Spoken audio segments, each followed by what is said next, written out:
Girl, stop playing. Welcome to the Girl Stop Playing podcast. I'm your host, Koereyelle, here to encourage you to stop playing with your potential and start working for what you want in life and in love.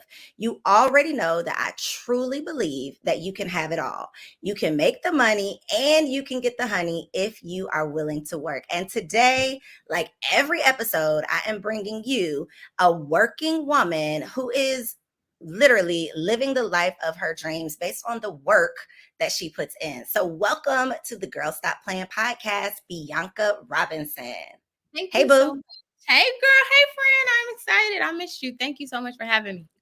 Of course. Listen, so you were a guest on the Confessions of a Workaholic podcast, but as y'all know, that was specifically centered around conversations with entrepreneurs. And even though a lot of my guests here on Girl Stop Playing are entrepreneurs, we're having these like well-rounded, holistic conversations because we're so much more than money makers. We're so much more than CEOs and boss babes.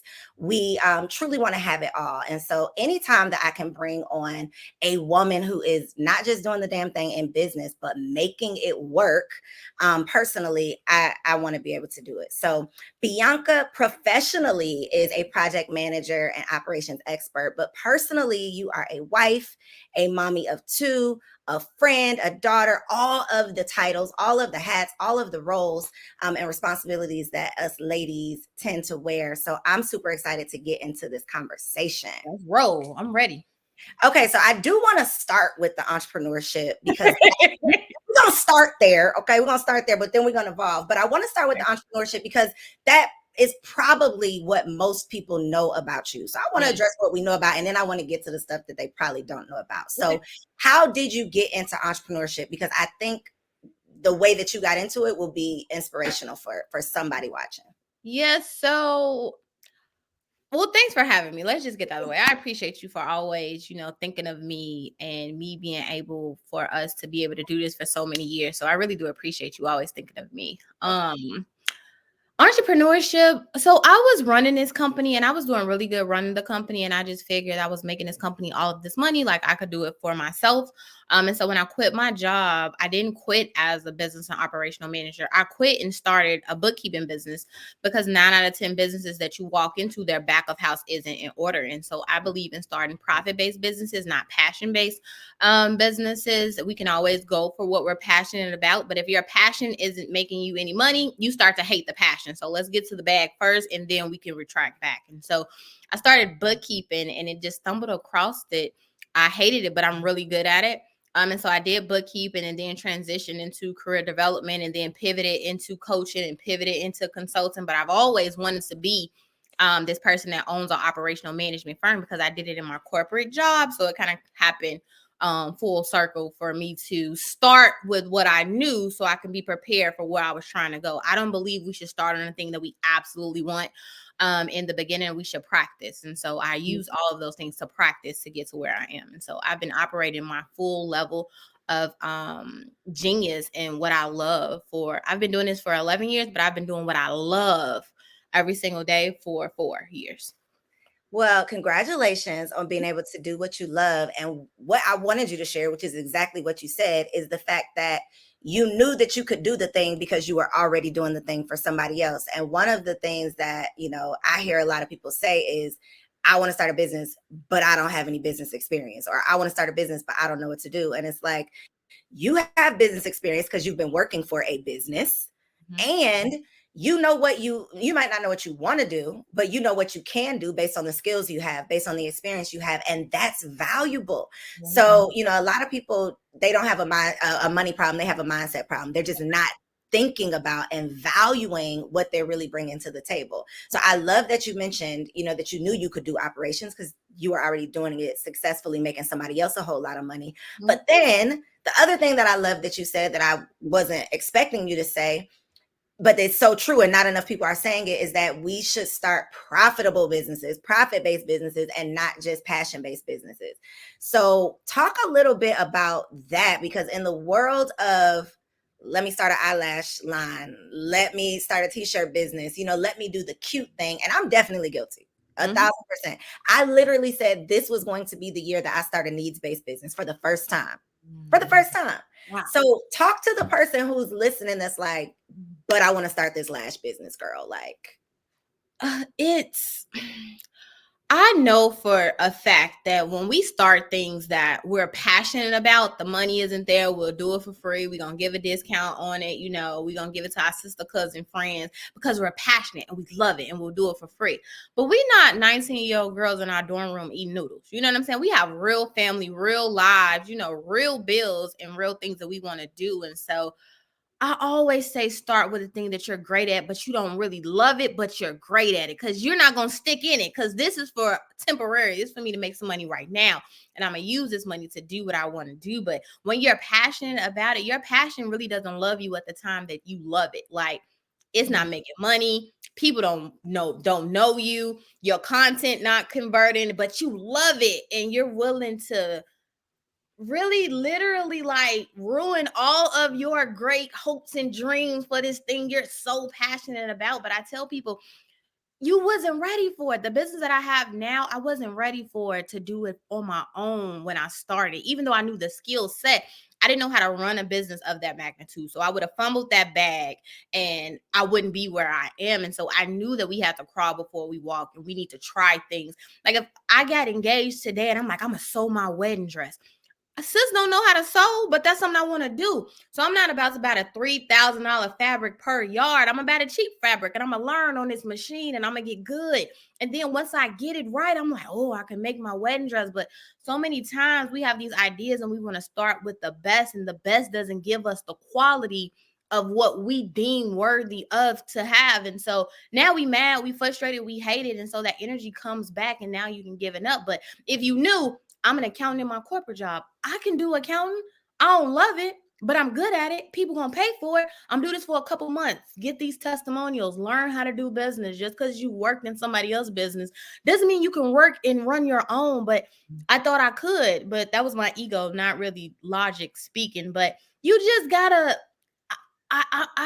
It really frustrates me and makes me so sad when people start these passion businesses because it's multiple business. You done had 30 businesses because you're passionate about it. But where's the money at? Like, where's the ROI? Like, where's the capital at? It costs time capital, human capital, people capital. We don't think about those. I love it. So it's going to produce. You don't have enough skill set for it to produce how you want it to produce. so you have the skill set on how to do the thing, but you don't have the mindset on how to sustain the thing. Yes. So how do you know when it's time? Like how did you know when it was time? Because you said 11 years total, 4 years doing the passion thing. What was it in year 7 that you're like, okay, it's time to transition from the profit thing to the passion thing? So my whole thing was, since I'm a project manager, I'm really clear about the deliverables, the KPIs, and what I need. So I know at every level that I go through, what do I need in order for me to now exit from this? So I have a timeline. When I started bookkeeping, it was like, okay, I needed 10 testimonials. You know, I needed to get my back end together. I needed to get my referral network together. Like I needed to get my content together. Like I knew that. And so in my mind, I thought it would take 2 years, but it only took 14 months. So I had enough of what I thought at this level. So let me now work and pivot to the next level. And so every level that I go to, I'm very clear on what do I need at this level that I'm at in order for me to feel comfortable to be able to pivot to the next thing. And so my timeline is always off. For me, you know, we're scared. So like, it's going to take me longer. Like, no, sis, once I got in and I was like, I could do this with my eyes closed. Like I could move on to the next, but we don't have those things, indicators in our life to tell us like, time to move on. We like, no, I love it. I like it. I'm complacent with it. It feels good. Like, yeah, but your goals that you write in your notebook, it's not adding up. The math not mathing. So let's move on to something else. And so I'm really clear about that. And I preach that to my clients. Like, well, how long are we going to do this? How many free people you going to give it to? How many testimonials do you need? Why do we need all of those? Like, when people come to the page, they've already realized they wanted to purchase from you. You don't need all those on there. Like, what are we doing? But they're passionate about it, but it's me with the business acumen that comes in to disrupt that. Like, that's cute, but where's the money? Where's the thing, the tangible things that we need to get to the next level? So, you know, people just need a me. I figured. Come on, plug. Let me throw your little hand love here one time. Hold on, because I got a banner coming. Wow. So somebody's watching this and they're like, they've been in their business, corporate, 10 years doing this thing, 10 years plus. Mhm. doing this thing. Mhm. What is step one? They work in human resources department. What is step one? They're listening to this. They're like, you know what? I can do this. My experience really does qualify me. What is their next step once they have that epiphany? The one thing that I would do is I would go to my Facebook and say, you guys, I've been in human resources for 15 years and I'm really ready to help small businesses. What is the 3 things that you have that is human resource related that you would like somebody with my expertise to help you with? The post is going to do numbers. And you go like, oh, that's easy. I could do that. I could do that. Okay, cool. Like, the people have told you, so you're not doing what you think they want. They're very clear about what they need with a person in your experience. And so now I would figure out, what service is that? Is that a product? Is that a service? I would start with services first because you're working with so many different people and getting so much feedback that you're able to now use that to develop something else. So I would then go back on that post and reach out to those people in their inbox and say, hey, I see that you had this problem. I'm just starting this as a business, but I've been doing this for 15 years. And so can we have a conversation so that I can do this for you? And in return, I want a video testimonial, a written testimonial, and I want to be able to write a case study.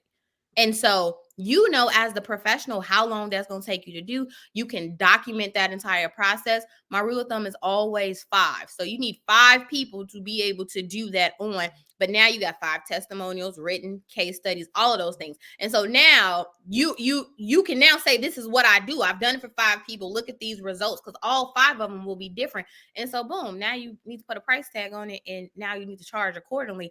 But you still have that post of all the other stuff that people say that they need. So now that's your content that you need to put out. What pain point did they have? Use one of those pain points as the content, and now upsell them to book a session. I tell people all the time, when you start booking sessions, yes, we're trading time for money. And so I don't do sessions anymore, but I've been doing this for 11 years.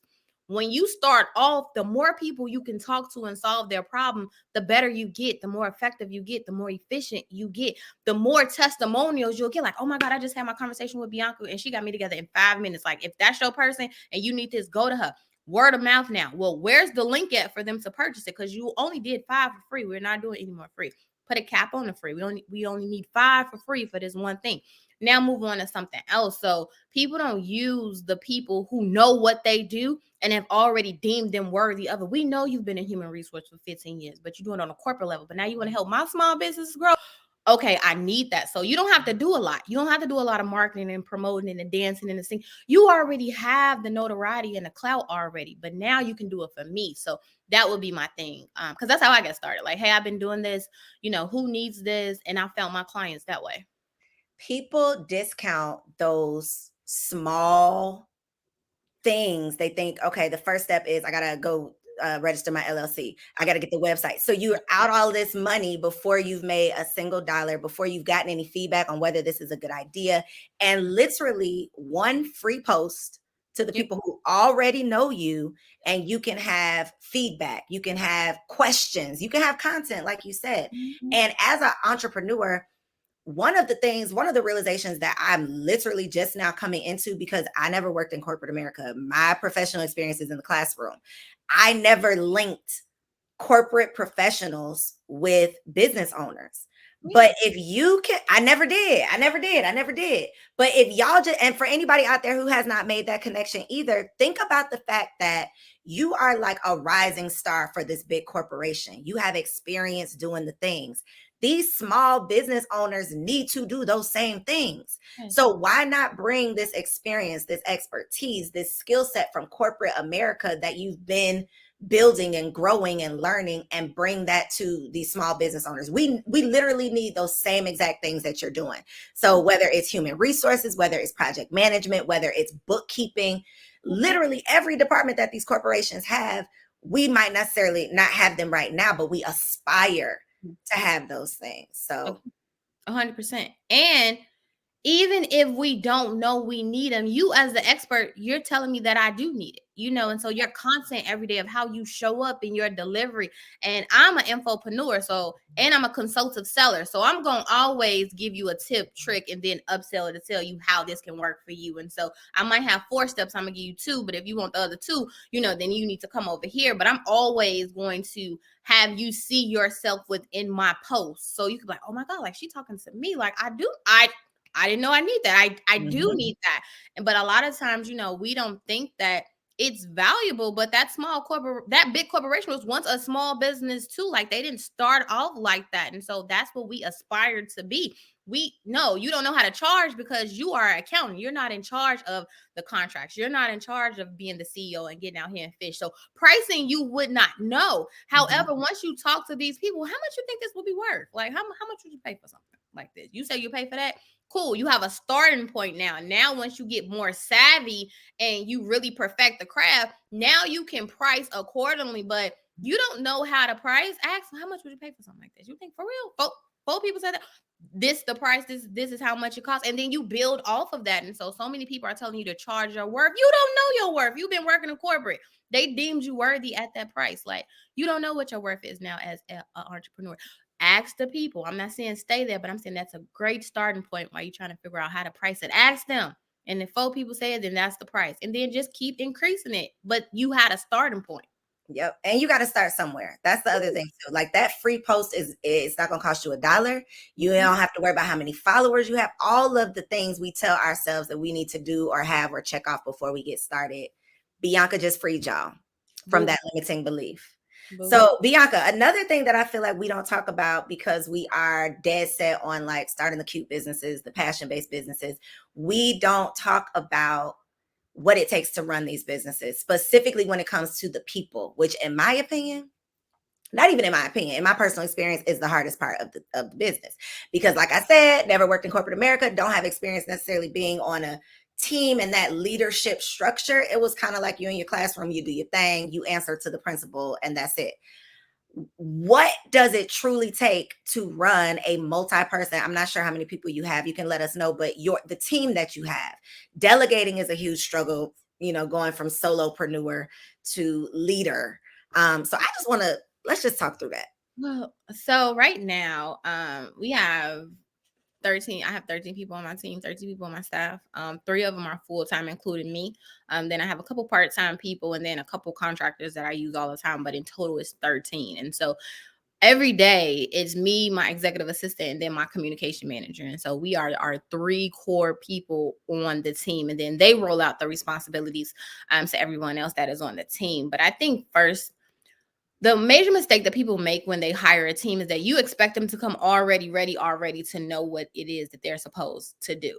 And you're scared of them making mistakes, but you've made multiple mistakes working for somebody else. And so if that CEO didn't give you something to mess up, then you wouldn't have got where you are. And so we're not good. And I wasn't a good boss at first. I'm excellent now, but it was just because I was hiring people in the season that I needed them. So you couldn't mess up. Like it's our busy I season. need you right now. Right. It's baby, you mess up, you gone. But I haven't trained this person. My schedule is ridiculous. I just threw them in it and hope that they knew like I didn't properly train and onboard these people properly. So they were doomed to fail before they even started. And so I was going through these employees like, oh my gosh, she's not great. They are amazing. It was me that was not great. Like, how they supposed to know? And so once I got clear, like it's me. It's not after 3 people, it's you. It's not them. Like it's definitely not them.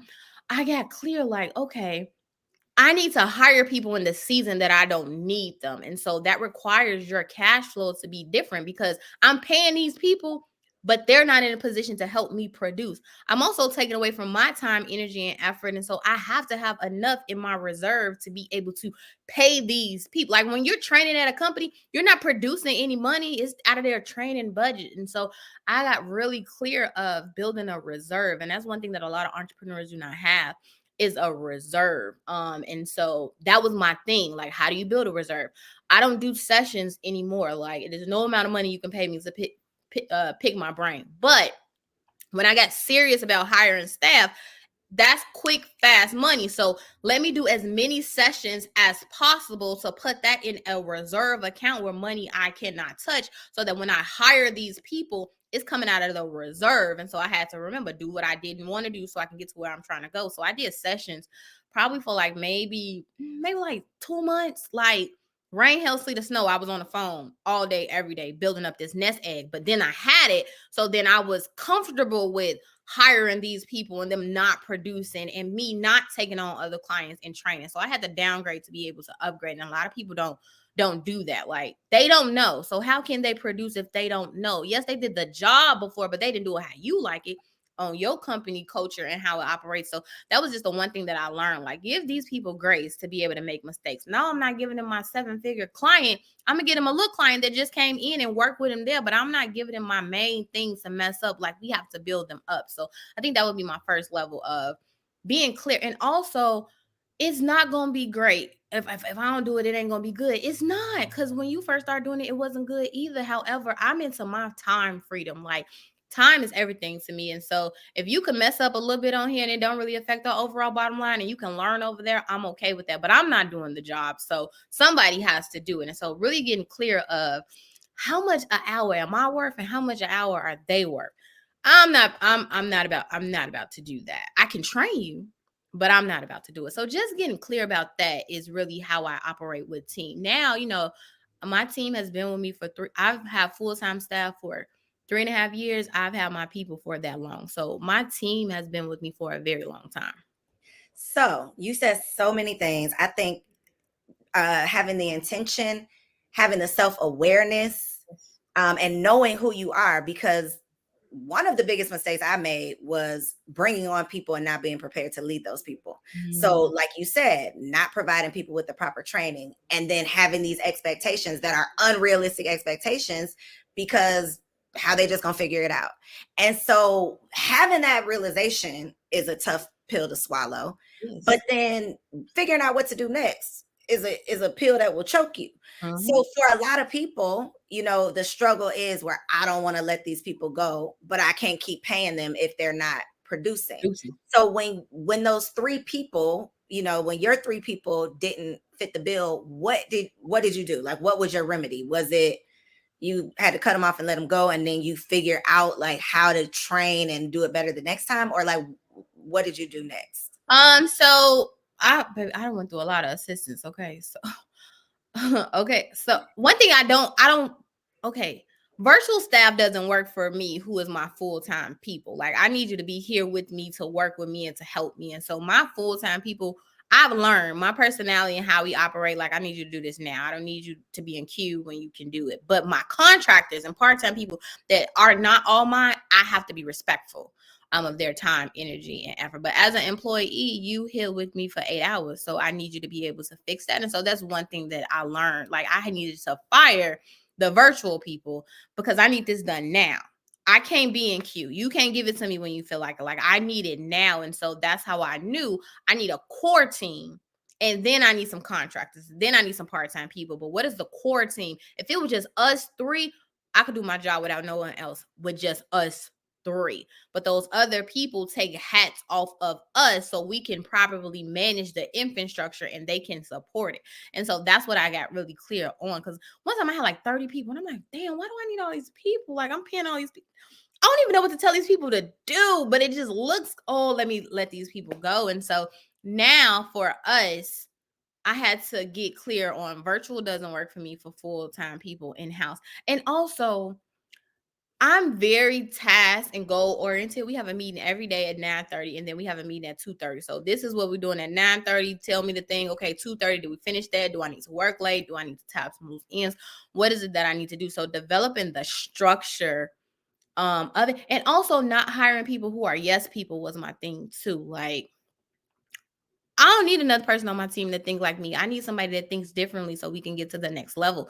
But so having people on my team that's not afraid to hurt my feelings and tell me like, this is horrible. Like, how did you come up with this? This doesn't make any sense. But this is my idea that I have was my thing. Also, I don't like expert people coming. Like, I don't need another project manager. I don't need another. I'm already going to train you on what to do on my culture and how I operate. I want to train you and build you to this person. I don't want you coming from this place and now you want to tell me how we used to do things in my company and this the way it's supposed to go. Like, you have to learn the culture here and then add on to that. And so that was the other thing too. Like, I don't need these high up people. Like, let's start with customer service first. And from customer service, I can build you up because that's the core of it. Take care of my people who already paid me already. So that was another thing too, like understanding that. So I had to fire a lot of people and let a lot of people go and then get clear. I don't need another Bianca. I need support for Bianca to be Bianca. So what does that support look like? But that's my business model and how it operates. And so a lot of people are not clear on their business model. And so therefore it just kind of goes to the wayside. And a lot of these things are things that you just learn through trial and error, because if you never led a team before, you don't know that you need full-time people to be in your face, truly full-time, and so even giving yourself grace, through the process and having this conversation, and for, people to be able to watch this conversation, I know it's going to connect with so many people, because these are not things we talk about. So when you run into, that road bump and you like, all of these people I hired is trash, like, what is going on? This is my fault, which is probably the first thing that you think. You can at least refer back to this conversation and know that this is a part of it. So, when I get around, I call them like my rich friends, and they're talking about having to let this person go, or having to hire and train and do all of these things, it makes you feel like, okay, I'm not crazy. This is just a part of it. It's just a part of it. It's a growing pain. And, you got to learn so that you can be self-aware and do it better the next time. And go ahead. Guys, is that my business model means everything to me. And so I'm very clear on this training. It might be a class, it might be a one-on-one session. Like, I'm not married to the delivery of it. I'm married to the information, but the delivery of it, I'm not married to. And so I don't need the type of team that other people need, because I sell courses, classes, and trainings, and I am the talent. And so what somebody else might need, who business model is different, is not necessarily what I would need. And so I'm very clear of what's your business model. Where do you want your money to come from? Like, how do you want it to flow? Because then you can pick, well, I only need 2 people. For us, we only need 3 people in-house to do our job. And if they left, I can still do the job. It's not like, well, they left and now business can't perform. Like, I can still do their job. And so a lot of times we don't think about that. We have all of these people and get away from our business model about what we want to do. And I'm very clear about this, my model, and I'm sticking to this model. And so this is the support that I need for this model. Somebody else, it might be different, and it might need a different set of staff. And so that's one thing that I got clear about too, is the business model is the most important thing. Knowing it and being able to hire support for it versus hiring, the executive assistant. And I think you said the operations manager, communication manager, because you heard Bianca say that. So now you assume, okay, this is what I need to go out and get. And that you don't even know her business model. So another reason why you can't just take the cookie cutter, advice, you have to take that stuff and then apply it, in the way that makes the most sense for you. So I imagine Bianca managing 13 people, being a wife, being a mother, being all of the things. It takes a level of like commitment when it comes to your time management. Like, I imagine that you have boundaries. I imagine that you have these things in place. So what is your advice or any like hacks that you can share? Because the goal is to have it all. Like, the goal is to have the business, the booming business that has the consistent income coming in. The goal is to have the whole family, the husband, the children, if that's what you desire. So once you get it though, how do you actually manage it all? Ooh. Okay, so my hacks and what I want is different, because I do this for a living. So I can manage. I'm probably on like 48 projects right now. So it's nothing to, because it's the schedule. So for me, my thing would be to figure out what's the money generating activities. Like, I operate in my 3% every day, because those are the money generating activities. The other 97%, somebody else can do. Like, I can outsource that. But if I'm operating in everybody else's percentage, I'm not going to have anything left to give. And so first, I would probably figure out, what's your 3%? Like, what is the only thing that you can do that no one else can do? Like, what did they specifically pay for that you can only produce? And also, what brings you joy in that 3%? Like, I'm very clear about my operational, analytical days and creative days. I can't be operational and analytical and creative at the same day. So I'm very clear about what I work on every single day. I also, like, it goes back to business model. I don't work on weekends. I don't work after 2:00. And so I'm working from 8 to 2 every single day. And so I'm very intentional with my time. Like, if it's not on the schedule, it's not getting done. It doesn't matter how much of an emergency it is for you. This is my schedule. And so being very clear about my boundaries and my schedule has really helped. Because as an entrepreneur, I love what I do. Like, my mama say I'm the only person that love my job every day. Like, I love what I do. So I could do it all day. It's a hobby for me. It's very fun. It's very fun for me to create an idea, put it out, and make some money in a couple minutes. Like, it's the best feeling in the world. But it's not fun to my family. Like, it's not fun to the people around me. And so how do I create these boundaries where I could do what I love, but also make the money that I desire and be the mom that I desire? Because I became an entrepreneur to be a mom. Like, that was my thing. Like, I wanted, and people get so mad, but I wanted to be a mom and not a woman with kids. Like, I didn't want to be a woman with kids. Like, I didn't want that. Like, I didn't want to work 15-hour days and then just see my kid when I drop them off and then when I pick them up, like, I was the flyest kid at school, but my mom was a single mom. So she worked so much that I was with my grandma.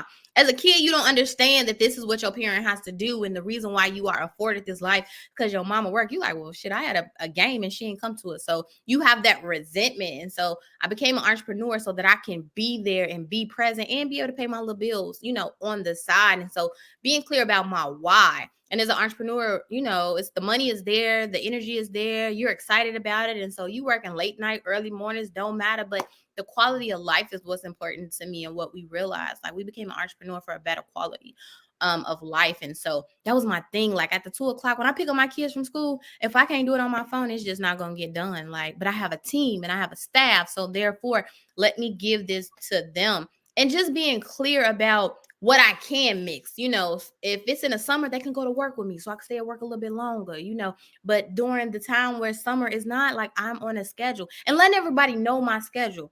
I work for myself, but I cannot pick you up from the airport. That is not in my schedule. I work for myself. And if your kid missed the bus, I am not going to your house to take them to school. Like, treat me the same as if I work for somebody else. Just because I can make my own schedule, it's even crazier that I can make my own schedule and I don't work for somebody else, because now I have to juggle my whole day. If I worked for somebody else, they would just find Brittany, Susan, or somebody else to be able to cover it, or they would handle it. And so being clear about those boundaries, we don't have them in the beginning. And so that's why I tell people all the time, when you start a job and you don't have a job, I could work any schedule. I could work any hours. Now, 3 months in, you're like, well, I don't want this schedule. But I hired you and you said you work any schedule and any hours. So be clear about your intentions up front. This is what I want. You can always pick up extra shifts and extra hours, but being clear about what your intentions are in the beginning and working around that is what I've come to realize. Whew, girl, all of the things. I know. What you said about the woman with kids and the mama, though. Yeah, I know. And I speak so much and they like they cringe at it, but listen, so LB, the wife coach, she says she says all married women aren't wives. And you're basically saying yes, all women with kids aren't moms. Yes. And we know that is so true. That's true. And you don't do it intentionally. You know what I'm saying? Like, you don't intentionally do it, but that's the outcome. Like, I want my grandma over my mom. Like, that was a long time. Like, and she like, well, I worked, I helped, like, but you ain't here. So me having time, capital, I knew that's what I wanted going in. So, we just have to be clear about that. We do.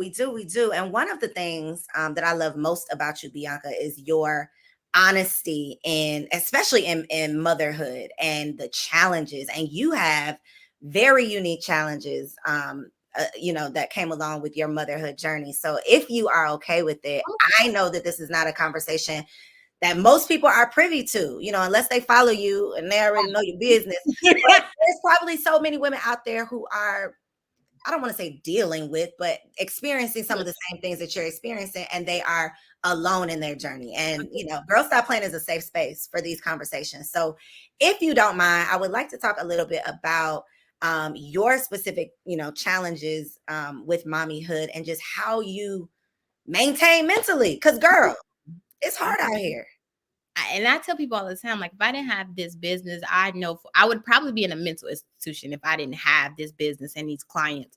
But my son, Camden, when he was born, the first year of his life, maybe 6 months, he started having brain surgeries. He's had over 4 brain surgeries, like the first year of his life.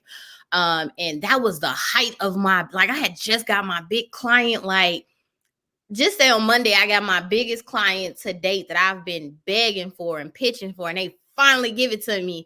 Then on Friday, he has to have emergency brain surgery, and so me being in the hospital, like, me and my husband practically lived at the hospital. Like, we had a room on the 3rd floor at the hospital because he was getting so many brain surgeries. But I was in the peak of my business, but it made me switch my business model because it was service. So I've already spent the money already. So I can't get these people these money back, and I'm going through one of the worst trials in, of my life. So what I'm gonna do? I gotta still be able to perform and do my job and be in a hospital with my son. And so it really, really taught me during that time that your business model is very important. That's when I switched. I was 100% service. Like, oh, I need to be digital. Like, let me be 90% digital and 10% service. I can run this other stuff from my phone. And so when life happened, it required me to pivot, even though when most people would have given up.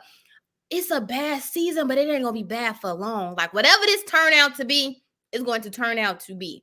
But I'm not gonna be in this situation for forever. And I'm not the person that's gonna let what I've built crumble. Like, I've built this, my reputation means everything to me. And even though people understand, they really don't. You know what I'm saying? Like, we're here for a short period of time. You the fancy thing right now. Oh, okay, let me go to something else. And so I knew that. And so I used my pain and turned it into profit. Like, I recorded all my courses, all my classes. Like, I was up, 3 days, no sleep. Like, I was a worker bee.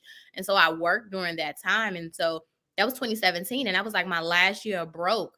2018 was when I made my first high six figures, you know what I'm saying? From all of the stuff that I did during that time and during that, trial and tribulation. And so if that is you, me telling my story has helped so many people. Like, I get messages from moms like, oh my God, I'm at the doctor right now. I know it's 2 a.m.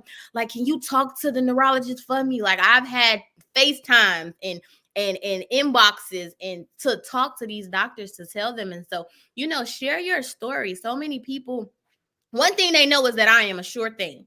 If I can show up when I'm going through the worst trial and tribulation of my life and still I was still going live every day because that was my thing. I could only be consistent with this one thing. So I need to make this hour work for me. So I used to go live in the hospital, in the car, like that was my thing every single day. And so people seen me go through that. And so it's no shadow of a doubt that Bianca's not going to show up to do her job. And so that helped my reputation. That helped so many doors to open up that, I've been, but I didn't break. And so I just want to encourage you to tell your story. Like, so many people will relate to it, but you'll figure out that I needed that to be able to become the person that I am. Because when I had my daughter, I had a struggle story.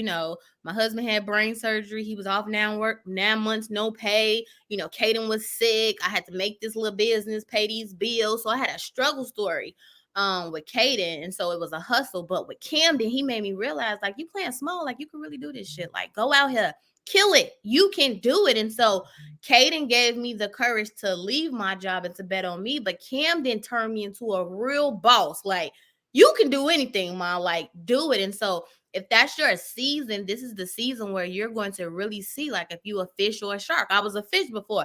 I'm a full-blown shark now. So it's nothing that you can throw at me that's going to throw me off. And so I just want you to use this fuel because it's definitely going to help you to become the person that you are destined to become.